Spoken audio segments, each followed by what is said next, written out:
agenda. будет Only восстановить then will it be историческую possible to справедливость restore по отношению к historical палестинскому justice народу, for the Palestinian обеспечив его people and право на ensure their right самоопределение. to self-determination. Благодарю за внимание. Thank you for your attention.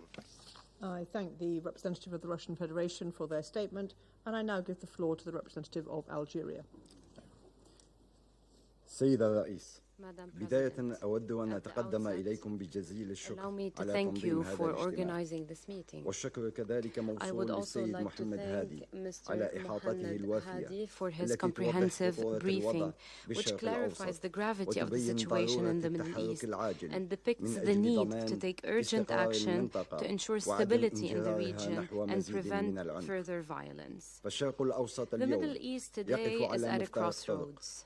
إما حل Either نهائي it finds a final لأزمته من solution خلال to its إعلاء سلطة crises by القانون upholding the rule وضمان of law الحقوق and أو protecting rights, تكريس لمنطق or القوة might and والإفلات من impunity العقاب. will prevail. إننا اليوم أمام Today, تحد we are لكفاءة put عملنا to the الجماعي test. والنظام الدولي Our القائم collective work and the current فأمام هول international order الانتهاكات are put to the الممنهجة test.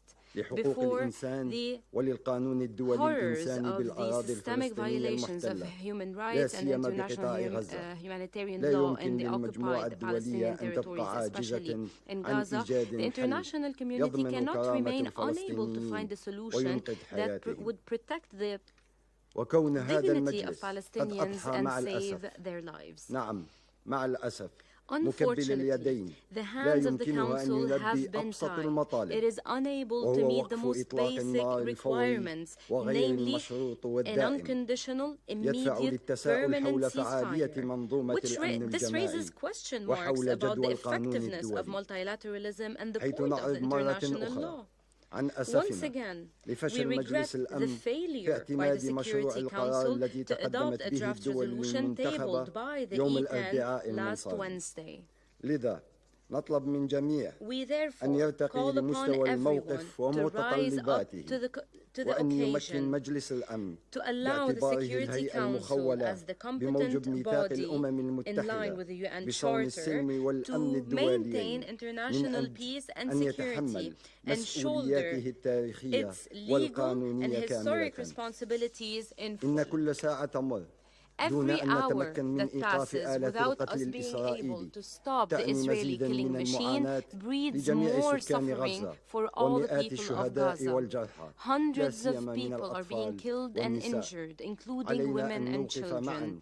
حمام Together, الدم we must بغزة stop the قبل أن bloodshed يقتل الأمل في نفوس before الفلسطينيين. it kills any remaining سيد hope الرئيس، for Palestinians. إن Madam عدوان President, المحتل the الإسرائيلي aggression لا by the يستهدف Israeli غزة وحدها occupier does not only وإنما target يستهدف Gaza, الوجود it also الفلسطيني targets على أرضه Palestinian presence أينما on كان. its territories wherever فالهدف they are. هو المضي The goal قدما is to في implement مشروع a عنصري despicable مقيت racist يرمي project للقضاء that على seeks to التواجد eliminate العربي Arab ما بين presence النهر between the والبحر river and the وهو sea. الأمر التي This is تخفيه not being hidden by the سلطات Israeli الاحتلال occupation الإسرائيلي authorities. بل وتتباهى به They are rather حيث boasting أجدد about it. إدانة الجزائر Once لسياسة again, المحتل الإسرائيلي Algeria condemns التي the تعمل على policies of توسيع the Israeli الاستيطان occupier بالضفة seeking to الغربية expand وتهدد settlements in the بضمها West في Bank انتهاك and واضح threatening to annex وصريح it in a للشرعية blatant الدولية and clear لا سيما violation of the القرار international law, كما ندين especially Resolution الانتهاكات المستمرة 2334. للأقصى We also المبارك condemn the continued وللمقدسات violations الإسلامية of والمسيحية Holy بالقدس Al-Aqsa الشريف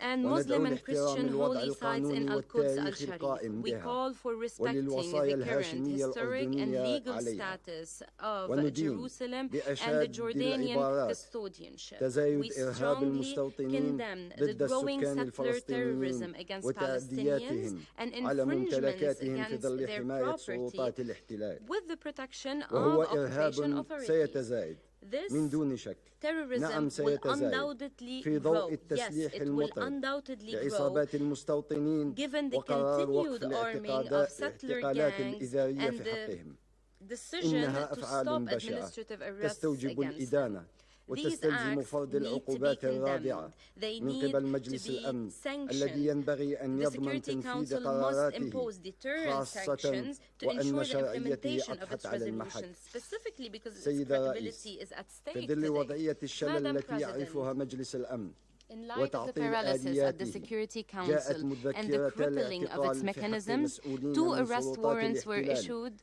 بتهم against officials from the occupation authorities for committing war crimes and crimes against humanity in the Gaza Strip.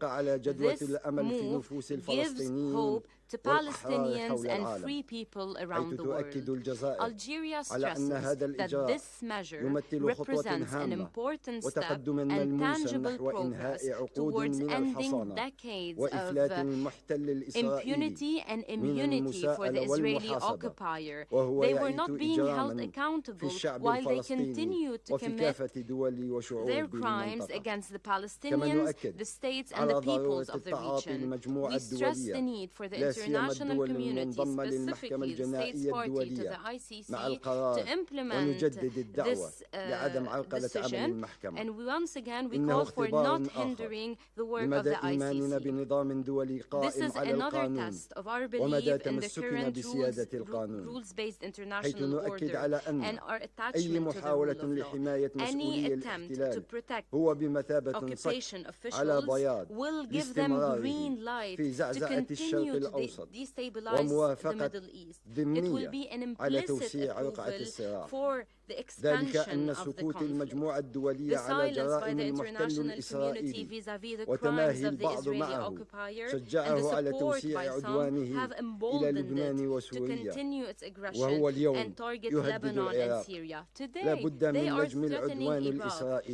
Israeli aggression needs to be stopped and an end needs to be put to its arrogance in the region. Madam President, in conclusion, as we are days away from celebrating the International Day of Solidarity with the Palestinian people, we stress that the best way to stand in solidarity with our brothers and sisters in Palestine is to stop the genocide against them, is to put an end to any attempt to eliminate their national project by allowing them to practice and enjoy their inalienable legitimate rights to self-determination, to establish an independent Palestinian state with Al-Quds al-Sharif as a capital. Thank you.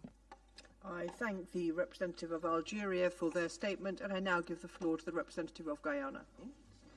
Madam President, thank you for organizing today's briefing. I also thank Deputy Special Coordinator Hadi for his sobering briefing. In the last week, this Council has met on 3 occasions to consider the situation in Gaza. But there appears to be no points of hope that the sun is setting on this war. Instead, to date, the sun has set on the lives of more than 44,000 persons in Gaza, and may set on the lives of hundreds of thousands more who are confronted with mounting starvation, injury, and disease if action is not taken to end the suffering. Regrettably, the resolution of the elected 10 members of this Council that sought to take such action was vetoed last week. Guyana reiterates its call for an immediate, unconditional, and permanent ceasefire as the first and most fundamental step to changing the situation on the ground for the numerous civilians in Gaza who have been experiencing unprecedented levels of violence and deprivation. Madam President, Guyana is deeply concerned that civilians in North Gaza continue to be besieged and are consequently facing diminishing conditions for survival. Bakeries and kitchens have shut down. Nutrition support has been suspended, and the refueling of water and sanitation facilities remains restricted. In this context, we have noted that all attempts by the United Nations to support people in North Gaza have been denied or impeded. For example, between the 1st and 18th of November, 27 out of 31 coordination requests by the UN to access the besieged areas were denied, and the remaining 4 were initially approved, but then impeded on the ground. Madam President, these developments come on the heels of the recent report by the IPC's Famine Review Committee that famine is likely occurring in North Gaza or imminent. Our responsibility as a Council is mounting in the face of this tragedy. We must act to bring the suffering to an immediate and permanent end.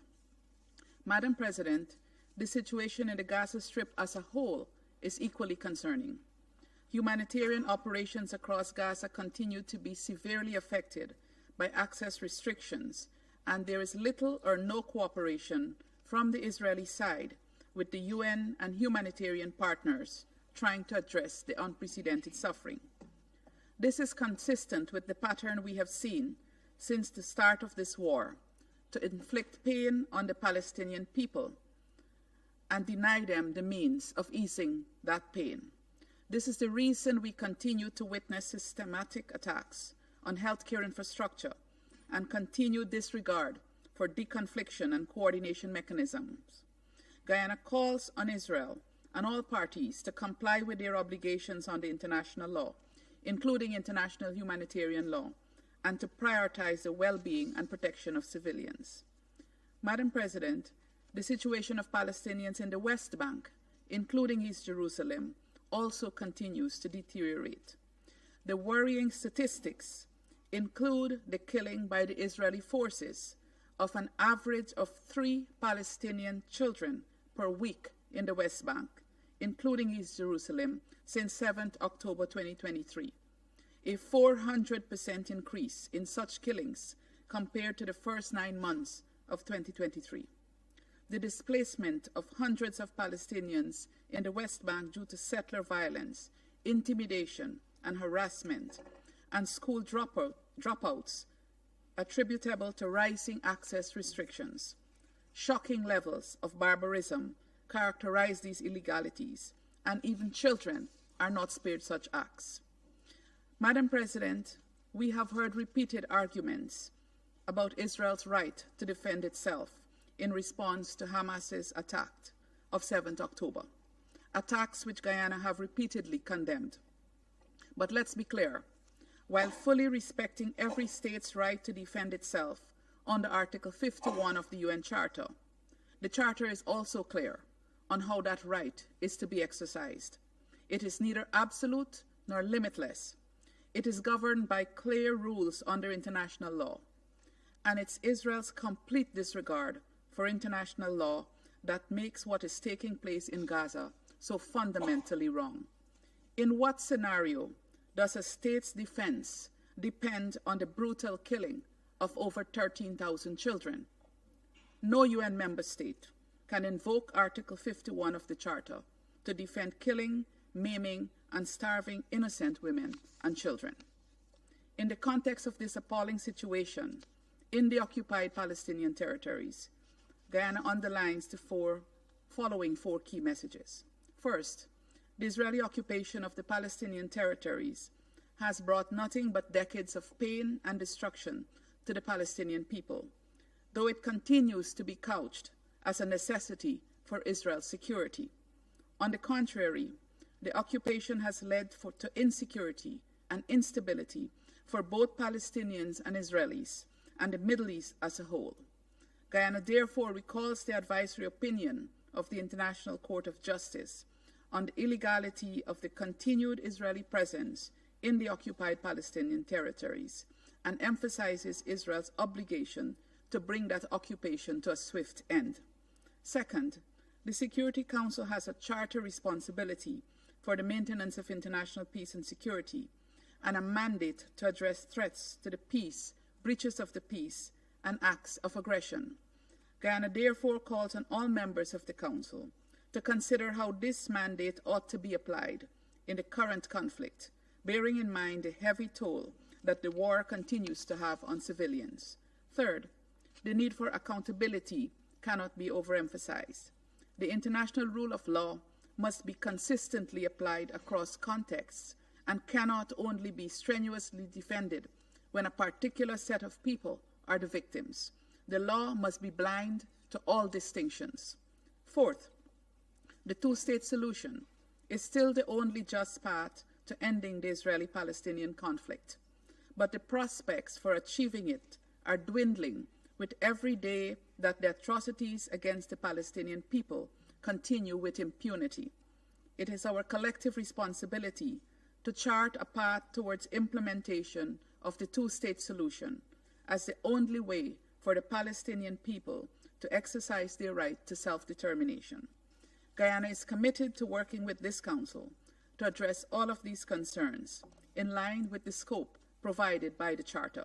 I thank you. I thank the representative of Guyana for their statement, and I now give the floor to the representative of Mozambique.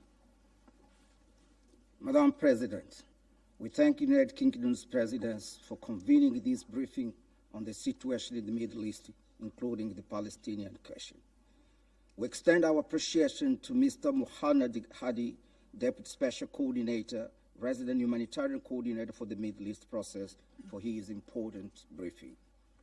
Madam President, from the briefing by the Deputy Special Coordinator, it's clear that the situation in Gaza, in the new occupied Palestinian territory, remains a matter of great concern. So far, diplomatic efforts have not been successful in bringing about a peaceful resolution to the conflict. The geopolitical complexities and add layers of difficulty that make it a profoundly challenging environment for peace, stability. The humanitarian situation remains critical, with civilians bearing the brunt of ongoing relentless war. The United Nations has reported a number of incidents involving settlers and affecting hundreds of Palestinians, including a high number of attacks that resulted in casualty and property damage. In addition to attacks, reports indicate that forced demolition persists, including the destruction of Palestinian agricultural resources in the East Jerusalem, in Suez and Rafah. We strongly condemn these heinous acts. We underscore the urgent need for all involved parties to strictly abide by international law and the importance of upholding justice and human rights. We hold the view that lasting peace and security in the Middle East requires more than just a military intervention and a crude use of force. Madam President, the recent inability of Security Council to present a united stand to address the critical issue of the Middle East is merely troubling. However, we continue to believe that the Council's role remains crucial in the pursuit of peace and stability in the Middle East, including the resolution of the Palestinian issue. In this connection, Madam President, we consider that the previous relevant resolution, Security Council resolution on the matter must be observed and implemented. Despite the current challenges, we advocate more diplomatic actions, genuine and constructive dialogue, and a unified action within the Council as the best path towards peace, stability, and prosperity in the region. There is an urgent need for renewed and intensified efforts to find a sustainable political solution to address the root causes of the conflict.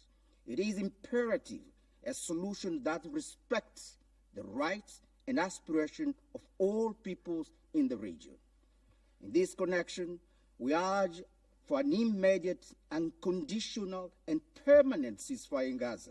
We also urge an immediate and conditional release of hostages and the free and unhindered flow of humanitarian aid, in line with Security Council resolution we have so far adopted, including Resolution 2712, 2720, 2728, and 2735.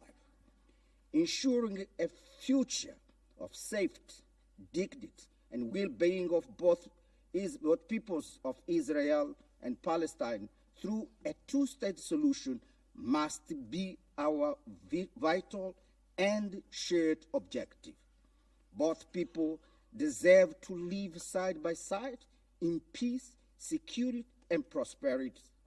Efforts to forcibly impose one-state solution will not bring peace in security and stability, neither to Israel nor to Palestine. A two-state solution is an essential goal to be attained.